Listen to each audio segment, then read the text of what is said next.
welcome back to Mythic Sleep. I'm young Homer, here to guide you through the next chapter in the rise and fall of Zeus. Tonight, we continue Series 4, Love, Lust, and Women Drama, with Episode 30, Hera's Wrath, Cursed Love Stories. In this tale, we witness the fierce jealousy of Hera as she discovers Zeus's romantic liaisons.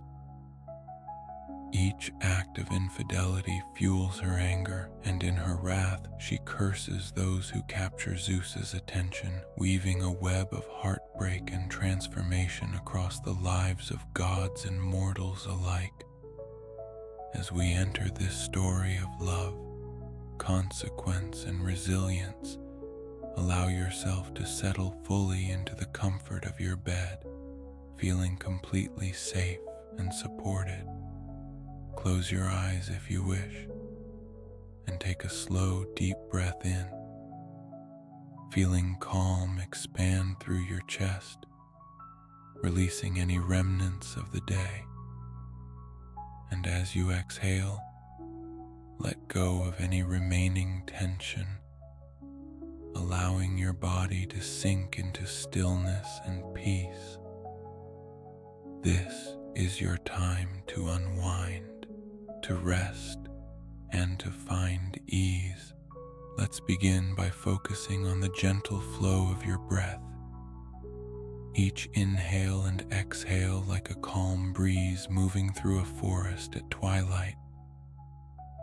Now, take a slightly deeper breath in, letting it fill you fully, and hold it softly for a moment.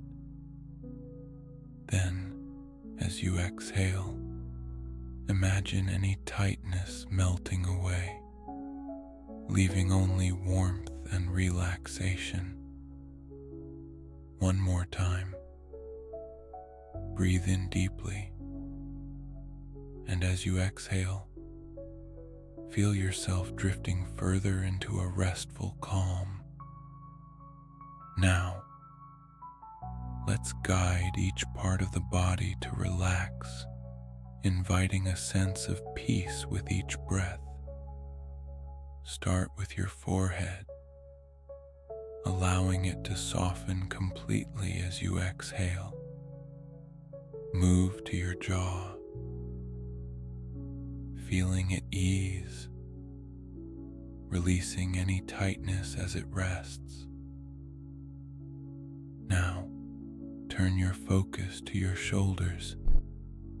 Inhale, then let them drop gently with your exhale, like leaves falling silently to the forest floor.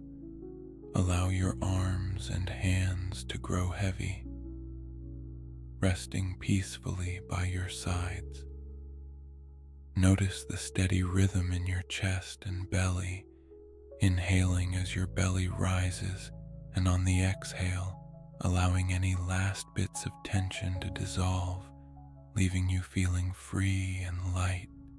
Shift your focus to your hips and thighs, letting them sink further into the bed, fully supported and relaxed. And finally, bring your attention to your calves, feet, and toes, letting them release completely, grounded and calm.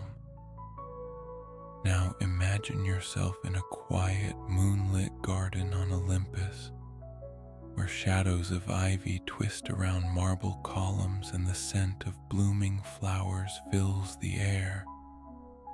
In the distance, Hera moves silently, her gaze fierce as she looks upon the loves of Zeus. Her presence ripples through the garden, casting gentle lives into turmoil, her wrath a reminder of her pride and wounded heart. With each breath, feel yourself surrounded by the quiet quiet tension of this scene, as though the garden itself holds its breath, waiting. Inhale deeply, letting the calm strength of the scene fill you, and exhale, feeling grounded, steady, and at peace. With your body relaxed and your mind open, allow the story to guide you into this ancient world of love, jealousy, and resilience. Take one last deep breath in and let it out softly. Now, let us begin. In the heights of Olympus, Hera watched as Zeus's affections wandered from mortal to mortal, leaving behind a trail of broken hearts, cursed fates, and children born with divine power. Each new affair deepened her resentment, a wound that would not heal, despite Zeus's promises and his assurances that his dalliances meant nothing compared to their marriage. But Hera was not a goddess to be easily pacified. Her love for Zeus was fierce, and so was her fury. For years Hera had remained silent, her pride binding her to a throne beside her husband, even as his affections strayed. She held her head high, her dignity intact, but her heart seethed with betrayal. With each new affair, each child born of Zeus's unions with mortals, Hera's patience wore thinner until finally her rage could no longer be contained. She resolved that if Zeus could not be held accountable, then those who welcomed his advances would bear the weight of her wrath. One of Hera's earliest targets was Io, a beautiful priestess of Hera herself, whom Zeus had seduced and concealed from his wife's watchful eye. When Hera finally discovered the affair, she approached Zeus with a calmness that belied the storm within. Recognizing the danger, Zeus quickly transformed Io into a cow, hoping to protect her from Hera's wrath. But Hera was not easily deceived. Seeing through Zeus's trick, she accepted the cow as a gift and placed Io under the watch of Argus, a giant with 100 eyes who never fully slept. Yet Hera's punishment for Io did not end there. As the goddess watched over Io, she sent a relentless gadfly to pursue her, tormenting the young woman wherever she roamed.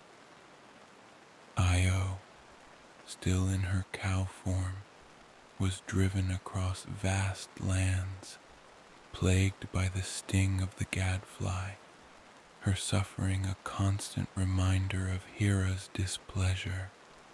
Hera's vengeance transformed Io's life into an unending ordeal, a journey across seas and mountains that symbolized the weight of her curse. For Hera, Io's suffering was not only retribution, but a warning to others. She wanted all of Olympus and the mortal realm to know that those who courted her husband would be marked by her fury, their lives haunted by her unyielding power. Another of Zeus's lovers who felt Hera's wrath was Semele, a mortal princess whose beauty and charm had captured Zeus's heart. Hera, sensing her husband's affection for Semele, devised a cunning plan to undermine the mortal woman. Disguising herself as a kind old nurse, Hera approached Semele, feigning kindness and concern. She spoke to Semele in soothing tones, urging her to seek proof of Zeus's divinity. "If he truly loves you, my dear," Hera suggested slyly, "then ask him to reveal himself to you in his true form as he appears in the heavens." Driven by curiosity and encouraged by Hera's words, Semele approached Zeus and made her request, swearing him to an unbreakable oath that he would grant her wish. Bound by his promise, Zeus was forced to reveal his true divine form to Semele. The sheer power of his godly presence was too much for her mortal body, and she was consumed in a blaze of divine fire, perishing in an instant. Though Semele's child Dionysus would later be born from Zeus's intervention, her death left a mark on Zeus and served as a cruel reminder of Hera's reach.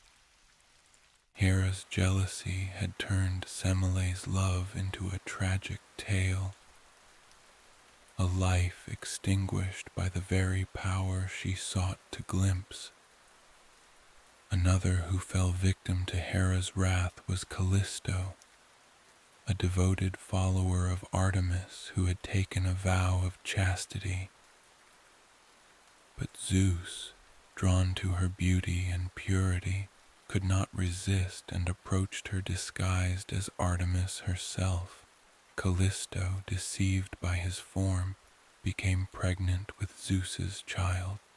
When her condition was revealed, Artemis, feeling betrayed by Callisto's broken vow, banished her from her circle, leaving Callisto vulnerable and alone. When Hera discovered that Callisto was yet another of Zeus's lovers, her anger flared, and she transformed the young woman into a bear, cursing her to live as a hunted creature, cut off from the love and companionship she had once known. Callisto roamed the forests, her human memories haunting her as she navigated the wilderness in her new form, fearing the arrows of hunters who saw her only as prey. Yet, in the end, Zeus took pity on Callisto and placed her among the stars, transforming her into the constellation Ursa Major, the Great Bear, where she would forever remain out of Hera's reach. Hera, though thwarted, was not entirely defeated. Callisto's transformation served as a reminder that Hera's wrath could alter lives in ways even Zeus's compassion could not undo. Hera's jealousy extended beyond Zeus's mortal lovers to those who helped him in his schemes. One such unfortunate was Echo, a nymph with a beautiful voice who had unwittingly distracted Hera with her chatter while Zeus engaged in his pursuits. When Hera realized Echo's role in aiding Zeus's affairs, she placed a unique curse upon her, stealing Echo's voice and condemning her only to repeat the words of others. Echo's voice, once vibrant and melodic, was reduced to fragments, her laughter and songs stripped from her. For Echo, the curse was a life of isolation and sorrow, forever repeating the voices around her, unable to express her own thoughts and feelings. Her once joyful existence was silenced, and she faded into the forests, a mere whisper of her former self. Hera's vengeance reached far and wide, affecting not only those who loved Zeus, but also those who unknowingly played a part in his deception. As the years passed, Hera's jealousy became legendary among both gods and mortals. Every story, every curse, every tragedy left a trail of heartbreak and loss, shaping the lives of mortals and demigods alike. Her wrath became a force as feared as Zeus's thunderbolt, casting a shadow over any who dared to attract Zeus's attention. Yet, for all her anger, Hera could not prevent Zeus from pursuing his passions. Each new lover, each new child born from Zeus's unions only fueled her resentment, creating a cycle of vengeance that had no end. The mortals who bore Zeus's offspring lived in constant fear of Hera's gaze, knowing that even their children would not be safe from her fury. Hera's anger, while powerful, could not alter her husband's nature, and so her curses became a bittersweet legacy, a mark of both her suffering and her strength as the queen of Olympus. In the halls of Olympus, the other gods observed Hera's wrath with a mixture of respect and apprehension. They understood the pain behind her anger, the betrayal she felt each time Zeus wandered, yet they also saw the toll her jealousy took on those who crossed her path. Athena, goddess of wisdom, saw the complexity of Hera's anger, recognizing that it was both justified and tragic. Her love for Zeus is strong, but it has become a chain that binds her, leading her down a path of sorrow. Athena remarked thoughtfully. Aphrodite, the goddess of love, felt both sympathy and frustration. Love is a force that can elevate and destroy, she mused. Hera's love is fierce, but so is her pride. If only she could release herself from this cycle, perhaps she would find peace. Even Zeus, though often dismissive of Hera's anger, felt the impact of her jealousy, recognizing the damage it wrought on mortals and on his own relationships. He understood that his actions had consequences, yet his passions were an intrinsic part of his nature. The gods knew that Hera's wrath was a force that could not be easily tempered. Her love and anger intertwined in a way that defied resolution. Over time, the stories of Hera's wrath became cautionary tales among mortals, serving as both warnings and tragic legends. Lovers of Zeus, whether mortal or divine, learned to live in fear of her jealousy, knowing that the goddess's vengeance could reach beyond the boundaries of Olympus, altering lives and rewriting destinies. Eo's torment, Semele's tragic death, Callisto's transformation, and Echo's silencing became tales whispered across the lands, each story a reminder of the complexity and power of the gods' emotions. Hera's curses were more than punishments. They became woven into the mortal experience, reminders that the gods' favor was as dangerous as their scorn. The mortals who heard these tales learned to respect the boundaries of the divine, knowing that the gods' love could bring both blessings and calamity. Yet for Hera, each curse was a bittersweet reminder of her bond with Zeus, a bond she could not break, yet could never fully mend. Her anger, though fierce, was a testament to the depth of her love, a love that would forever shape her actions, defining her as both a queen and a woman bound by loyalty and pain. But Hera's wrath would not end with words and curses. Join us in the next episode as we follow the story of Io, the beloved mortal cursed to roam the earth as a cow, tormented by Hera's relentless vengeance. Io's journey will take her across land and sea, a tale of suffering and resilience that will test her spirit and reveal the lengths to which Hera will go to protect her place as queen. Until we meet again, may your path be filled with peace, strength, and a touch of magic. I'm young Homer, and I look forward to our next story together.